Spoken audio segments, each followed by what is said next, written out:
Washington, the United States on Thursday, June 28, designated North Korea as one of the worst human trafficking nations for the 16th consecutive year, citing its use of forced labor, Yonhap news agency reported. The U.S. State Department's annual 2018 Trafficking in Persons report put North Korea in the lowest Tier 3 of its classification of countries, together with China, Russia and Iran.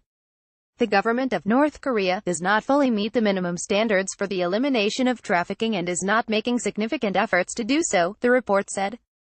The North Korean government continued to use forced labor in prison camps and labor training centers, facilitated forced labor of students and exported forced labor to foreign companies, it said. It used proceeds from state-sponsored forced labor to fund government functions as well as other illicit activity, the report added. It did not screen for or protect potential trafficking victims when they were forcibly repatriated from China or other countries. According to Yonhap, U.S. Secretary of State Mike Pompeo raised the issue as he introduced the report.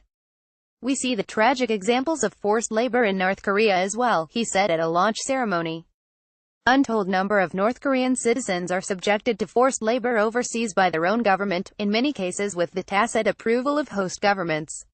The report comes as Washington and Pyongyang are negotiating the dismantlement of the regime's nuclear weapons program following a historic summit between U.S. President Donald Trump and North Korean leader Kim Jong-un in Singapore earlier this month.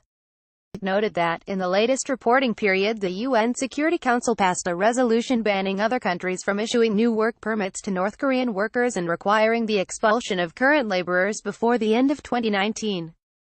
Still, it said as many as 100,000 North Koreans currently earn money for their government in countries such as Russia, China and parts of Africa and Southeast Asia. Meanwhile, South Korea was placed among Tier 1 countries for the 16th straight year, along with other advanced nations like the US, Britain, France and Canada.